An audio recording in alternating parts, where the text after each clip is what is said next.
selamat datang di YouTube channel aku. Di video kali ini aku mau sharing tips-tips hamil yang aku dan suami aku pernah coba sampai alhamdulillah berhasil positif hamil. Buat kalian yang lagi hamil atau lagi merencanakan kehamilan, tonton video aku sampai habis dan jangan lupa subscribe.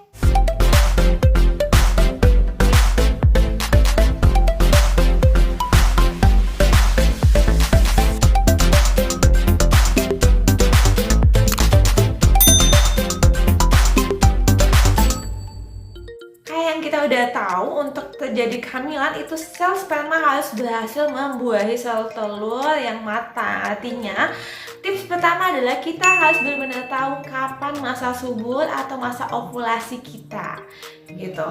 Kalau kalian punya siklus menstruasi yang teratur akan lebih gampang ya, kalian tinggal menghitung mundur karena biasanya masa subur itu di sekitaran hari ke-14 sebelum haid. Nah, tapi kalau kalian kondisinya sama kayak aku, siklus haidnya cenderung berantakan, artinya maju mundur, berarti akan lebih sulit untuk perhitungannya. Tapi kalau kalian mau coba, kalian bisa coba cek cara untuk menghitung masa subur dengan siklus haid yang tidak teratur. Tapi aku pribadi agak kesulitan, jadi aku waktu itu langsung aja download aplikasi kesuburan. Jadi memang aku butuh bantuan si aplikasi ini untuk dapat prediksi atau perkiraan kapan sih masa subur aku gitu kan. Nah, aplikasi yang aku download waktu itu adalah aplikasi kesuburan namanya Flow. Nah, di situ aku bisa dapat informasi nih. Kapan sih prediksi dari aplikasi ini masa subur aku? Nah, ini tinggal masukin masa-masa haid mulainya kapan, akhirnya kapan, dalam beberapa bulan nanti dapat deh prediksi kapan masa subur kita. Tinggal kita usahakan untuk berhubungan suami istri di masa-masa subur atau di masa dengan potensi tinggi terjadi kehamilan. Untuk informasi kan si sperma itu bisa bertahan dalam rahim itu 5 hari gitu kan. Tapi sel telur hanya matang di 1 kali 24 jam. Jadi kita kan harus ngepasin banget tuh gimana caranya sperma ini bisa ketemu sama sel telur yang hanya bertahan 1 kali 24 jam gitu. Artinya kalau memang masa subur kita misalnya hari Minggu, jadi kita jangan melakukan terlalu lama dari hari Minggu. Jadi deketin gitu di si hari Minggu ini gitu kan. Misalnya ada Sabtu ya, dihitung mundur Sabtu, Jumat, Kamis, Rabu, Selasa, itu udah 5 hari. Kalau emang kita mau ngikutin hari prediksi tersebut, berarti kan bisa mulai melakukan hubungan suami istri di Selasa ya. Tapi kalau aku dulu, aku mulai coba ditambahin H+2 sama H-2 ditambahin. Jadi bisa dibilang dari Minggu, Selasa, Kamis, kemudian Sabtu, Senin lagi gitu ya. Jadi memang ada H+1 atau sampai H+2 setelah prediksi masa subur. Juga kita tetap coba ikhtiar melakukan usaha gitu. Karena memang hanya prediksi bisa keliru 1 atau 2 hari gitu kan. Tapi ada juga nih tips lainnya untuk mengetahui masa subur yang cukup akurat juga nih teman-teman, yaitu ngecek lendir serviks yang keluar. Itu cenderung seperti putih telur, artinya dia kayak elastis gitu, kalau ditarik nggak gampang putus, bener-bener pasti kayak putih telur. Nah, kalau emang itu ada atau muncul, bisa kita rasakan itu potensi besar sedang terjadi ovulasi atau sedang masa subur. Kalau aku pribadi, kalau emang berhasil menemukan si lendir ini, aku akan langsung bilang ke suami, kita akan langsung atur nih untuk program gitu, untuk melakukan hubungan suami istri. Dan ini juga ada tips lain, kalau emang sedang ngerasa capek jangan langsung terlalu semangat gitu ya, nggak usah langsung semangat banget juga, bisa ditunda sedikit beberapa jam, misalnya ketahuannya malam ya bisa besok subuhnya gitu kan, biar lebih fit, lebih maksimal kualitas dari sperma yang akan dikeluarkan gitu. Terus ada alternatif lain juga nih untuk mengecek kapan kita masa subur atau ovulasinya dengan menggunakan ovulation test pack. Jadi ovulation test pack ini cara pakainya sama banget kayak test pack, bedanya hanya untuk dia ini bukan menunjukkan kehamilan, tapi menunjukkan sedang masa subur atau tidak. Jadi bisa kalian coba. Buat yang mungkin bingung banget sebenarnya masa subur aku kapan, bisa coba deh pakai ovulation test pack ini. Ada juga tips tambahan ketika berhubungan suami istri, memang pastikan sel telur ini bisa lebih cepat bertemu dengan sperma, sel sperma. Jadi sebaiknya kalian memperhatikan posisi berhubungan. Biasanya yang disarankan gitu. Kemudian juga ketika selesai jangan langsung cuci-cuci, jangan langsung berdiri. Diangkat, kalau aku diangkat panggulnya, diganjel bantal. Intinya tujuannya agar sel sperma yang sudah masuk itu cepat turun, cepat bertemu dengan sel telur atau ke posisi di mana sel telur berada gitu. Jadi kita akan mengusahakan gimana sih biar sel telur dan sel sperma ini ketemu gitu kan. Jadi kita memang ikhtiarnya harus maksimal, dan suami juga bantu.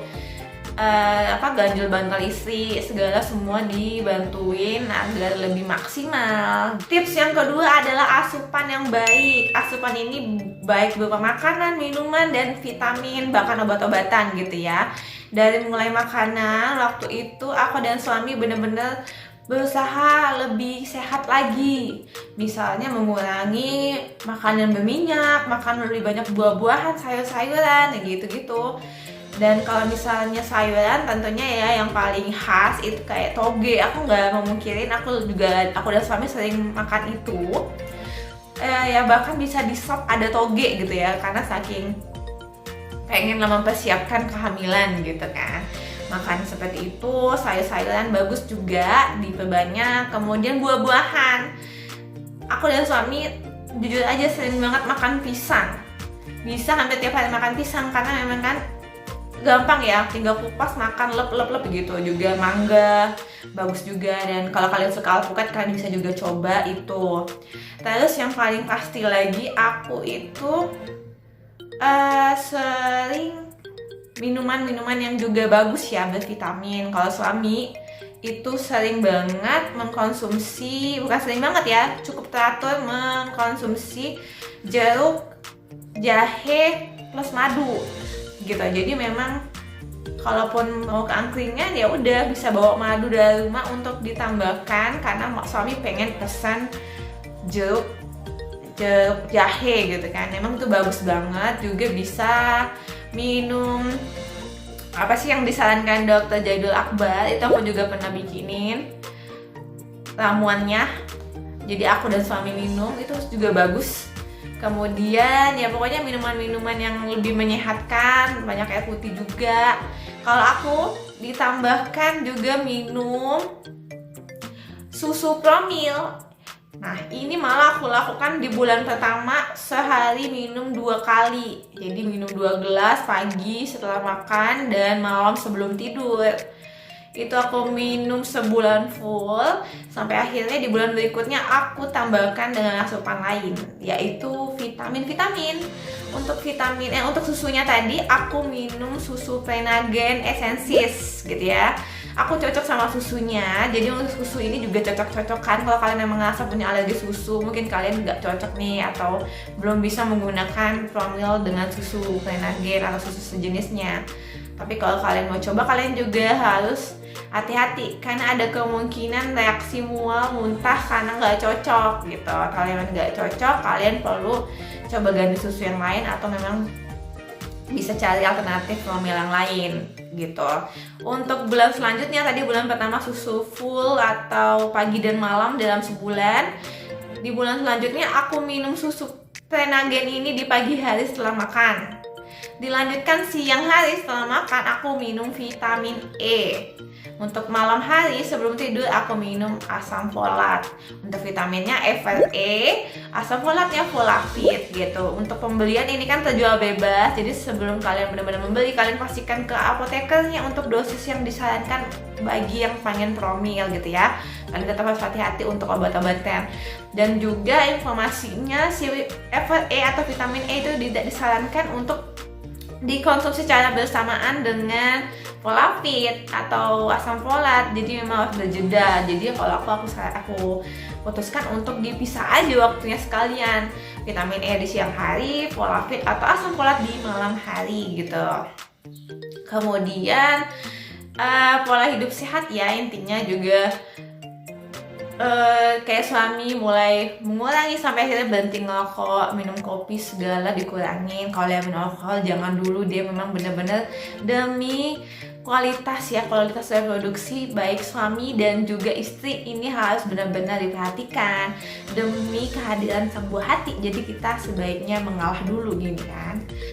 Tips lain yang justru ternyata paling penting yaitu berdoa. Benar-benar kalian harus punya niat yang sama dengan suami, setulus hati meminta kepada yang memutuskan dan yang menentukan gitu. Kita sudah berusaha, berikhtiar, tinggal kita nih lebih giat berdoa. Oke, itu dia tips-tips suami yang pernah aku lakukan dan alhamdulillah berhasil. Itu semua aku lakukan kurang lebih 4 bulan, dengan 3 bulan terakhir itu benar-benar full aku dan suami saling support. Asupannya ada seperti asupan tambahan kayak minum Hydro Mama, kandungan asam folat dan vitamin C nya bagus, itu kita juga konsumsi. Jadi memang benar-benar memperhatikan asupan.